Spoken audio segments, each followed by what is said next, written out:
Hi.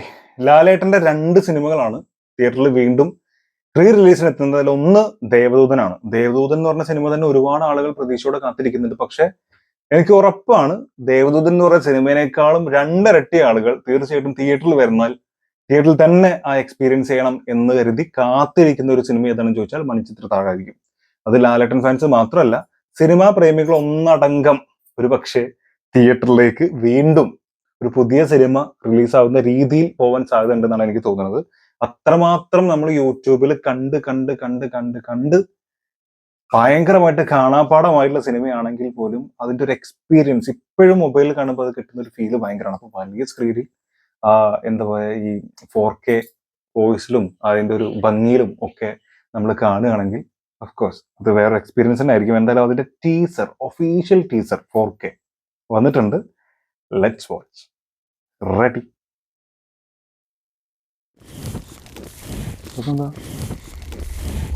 ഓ, ചാവി ഉണ്ടാക്കുന്ന scene. ദുർമരണങ്ങള് പലത് നടന്ന തറവാട് 150 വർഷങ്ങൾക്ക് മുമ്പാ. മന്ത്രവിധി പ്രകാരം ചിത്രപ്പൂട്ടിട്ട് പൂട്ടിയിരിക്കുന്ന മുറികളാണ് അവിടെ.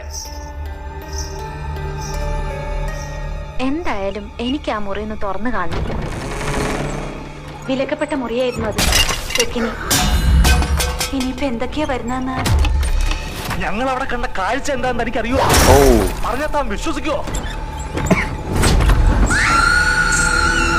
ശബരിമല ശാസ്താവാണ്, ഹരിഹര സുതനാണ് സത്യം. ഇത് ചെയ്തവനെ ഞാൻ പൂട്ടും. മണിച്ചിത്ര പൂട്ടിട്ട് ഞാൻ പൂട്ടും. ഫാസിൽ, അപ്പച്ചൻ back in theaters after 31 years. 31 വർഷത്തിന് ശേഷമാണ് തിയേറ്ററിലേക്ക് വീണ്ടും സംഭവം തിരിച്ചെത്തുന്നത്. എന്തായാലും ടീസർ കിടിലൻ ടീസറാണ്. അതിന് പ്രധാനപ്പെട്ട കുറെ ഭാഗങ്ങൾ ഇപ്പോ 31 വർഷങ്ങൾക്ക് മുമ്പാന്ന് പറയുന്ന മറ്റേ ആ ഡയലോഗ് ഉണ്ടല്ലോ, ഐക്കോണിക് ഡയലോഗ്. അതുപോലെ ഇത് ചെയ്തവനെ ഞാൻ പൂട്ടും, അല്ലെ? മണിച്ചിത്ര പൂട്ടിട്ട് ഞാൻ പൂട്ടും എന്ന് പറയുന്ന ഡയലോഗ്. അതുപോലെ ആ കിണ്ടി അറിയുന്ന സീന്. അങ്ങനെ പ്രധാനമായിട്ടുള്ള എല്ലാ സാധനങ്ങളും കൂട്ടിച്ചേർന്നുള്ള 1 മിനിറ്റ് വന്നുള്ള ചെറിയൊരു ടീസർ. ഇപ്പോഴും ഇത് കാണുമ്പോഴും നമ്മൾ ഈ പറഞ്ഞ പോലെ ഇതിലെ ഓരോ സീനും നമുക്ക് കാണുമ്പോൾ നമുക്കറിയാം നമ്മുടെ ഉള്ളിൽ അതുണ്ട്. അതിൽ ഓരോ ഡയലോഗും ഒരു പക്ഷെ ബൈഹാർട്ടായിരിക്കും. 90% ആളുകൾക്ക് ഇത് കാണും, 90% ആളുകൾക്കും അത് ബൈഹാർട്ടായിട്ട് അറിയായിരിക്കും. എന്നിട്ടും ഈ ഒരു ടീസർ കാണുമ്പോൾ നമുക്കൊരു കുളിരും ആ ഒരു ഫീലിലേക്ക് അവർക്ക് കൊണ്ടുപോകാൻ സാധിക്കുന്നുണ്ടെങ്കിൽ അത് തന്നെയാണ് ആ സിനിമയുടെ ഏറ്റവും വലിയ വിജയം. ഫാസിൽ മാജിക് ആണ് ഇതിലൂടെ ഉണ്ടാക്കിയിരിക്കുന്നത്. മാത്രമല്ല, പുള്ളിക്കാരൻ ചോദിച്ചു സെക്കൻഡ് പാർട്ട് വരുമെന്നൊക്കെ. ഇല്ല എന്നാണ് പുള്ളിക്കാരൻ പറഞ്ഞത്. ഇനി ഇതിനൊരു സെക്കൻഡ് പാർട്ടൊന്നും ചെയ്ത് നശിപ്പിച്ച് കളയരുത്. ഒരിക്കലും ചിന്തിക്കാൻ പറ്റാത്ത കാര്യമാണ്. പുതിയ വേറെ ഏതെങ്കിലും ആളെ വെച്ച് ചെയ്താൽ പോലും ഇതുമായിട്ട് ബന്ധപ്പെട്ടൊരു സംഗതി ചെയ്യരുത്. ഇതിന് ഇൻസ്പയർഡ് ആയിട്ട് വല്ല സംഭവം ചെയ്യാന്നല്ലാതെ വേറൊന്നും വരാതിരിക്കട്ടെ എന്നാണ് ആഗ്രഹിക്കുന്നത്. അത്രയ്ക്ക് കിടിലൻ ഒരു മാസ്റ്റർ പീസ് എന്നൊക്കെ പറയാവുന്ന ഒരു സാധനമാണ് ഈ മണിച്ചിത്രത്താഴ് എന്ന് പറയുന്ന സിനിമ. ഓഗസ്റ്റ് 17 തോന്നുന്നു, 17 തീയതിയാണ് ഇതില് തമ്മിൽ ഇതിന്റെ പോസ്റ്ററിൽ കൊടുത്തിട്ടുള്ളത്. വേൾഡ് വൈഡ് ഓഗസ്റ്റ് 17 റിലീസ് തന്നെയാണ് കൊടുത്തിട്ടുള്ളത് കേട്ടോ. അതെ, എന്തായാലും കിഡിലോസ്കി സാധനം. ഇതിന്റെ പോസ്റ്റർ തന്നെ ഒരു 4K ക്വാളിറ്റി ഭയങ്കരമായിട്ട് അറിയുന്നുണ്ട്. പിന്നെ പെർഫോമൻസ് ഇതില് ലാലേട്ടൻ, അതുപോലെ നകുലൻ, സുരേഷ് ഗോപി എല്ലാവരും അടിപൊളിയാണ്. ഒന്നിനൊന്നും വെച്ചാണ്. പക്ഷെ എടുത്തു പറയേണ്ടത് എപ്പോഴും ശോഭന. ആ ഒരു ക്യാരക്ടർ എത്രമാത്രം ഗംഭീരമായിട്ടാണ് ചെയ്തതെന്ന് അറിയണമെങ്കിൽ മറ്റുള്ള ഭാഷകൾ വന്നപ്പോൾ എനിക്കൊന്ന് സൗന്ദര്യമാണ് എന്നാണ് എനിക്ക് തോന്നുന്നത്. അതെ, സൗന്ദര്യം തന്നെയാണ്. പിന്നെ ഉള്ളത് ജ്യോതിക.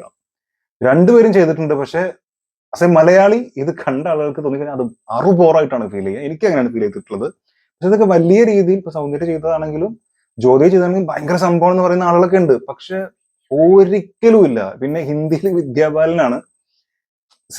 അവരുടെ സ്ഥലങ്ങൾ അത് ഹിറ്റായിരിക്കാം, വലിയ സംഭവങ്ങളൊക്കെ ആയിട്ടുണ്ടാകും. പക്ഷെ വീണ്ടും ആസ് എ മലയാളി ശോഭനയെ ആ ക്യാരക്ടറിൽ കണ്ട നമുക്ക് ഒരിക്കലും അക്സെപ്റ്റ് ചെയ്യാൻ കഴിയില്ല. കാരണം അതിന്റെ 7 അയലത്ത് പോലും എത്തിയിട്ടില്ല. അത്ര ഗംഭീരമായിട്ടാണ് ശോഭന ചെയ്തിട്ടുള്ളത്. ഈ 4 സിനിമയും ഒരുമിച്ച് ഏകദേശം ഒന്ന് ഇരുന്ന് കമ്പയർ ചെയ്ത് കഴിഞ്ഞാൽ, ആ സീൻസ് ഒന്ന് ഇരുന്ന് കമ്പയർ ചെയ്ത് കഴിഞ്ഞാൽ മനസ്സിലാവും. ഒന്നും വേണ്ട, ആ പാട്ടില് ആ മുല്ലവള്ളി ഒരു നോട്ടം നോക്കുന്നുണ്ട്. ആ സീനൊക്കെ ഇപ്പോഴും നമ്മുടെ ഉള്ളിലില്ലേ? ഞാൻ ഈ പറയുമ്പോൾ തന്നെ നിങ്ങൾക്ക് അത് മനസ്സിലായിട്ടുണ്ടാവും. അപ്പൊ അത്ര ഗംഭീരമായിട്ടാണ് ചെയ്തിരിക്കുന്നത്. അത് ബിഗ് സ്ക്രീനിൽ കാണാനുള്ള വല്ലാത്തൊരു ആകാംക്ഷയോടെയാണ് ഞാനും കാത്തിരിക്കുന്നത്. ദേവദൂതൻ ഓഫ് കോഴ്സ് ഞാൻ കാണും. പക്ഷെ അതിനേക്കാളൊക്കെ എക്സൈറ്റ്മെന്റ് കൂടുതൽ ഈ മണിച്ചിത്രത്തായി കാണാൻ തന്നെയാണ്. സോ നിങ്ങളുടെ അഭിപ്രായം എന്താണെന്നുള്ളത് തീർച്ചയായിട്ടും മറക്കാതെ കമന്റ് രേഖപ്പെടുത്തുക. ഈ പറഞ്ഞ പോലെ ആരെങ്കിലും മണിച്ചിത്രത്തായി തിയേറ്ററിൽ കണ്ട ആളുകൾ ഈ വീഡിയോ കാണുന്നുണ്ടെങ്കിൽ പ്രത്യേകത കമന്റ് രേഖപ്പെടുത്തുന്നു വിശ്വസിക്കുന്നു. അടുത്ത വീഡിയോ കാണാം.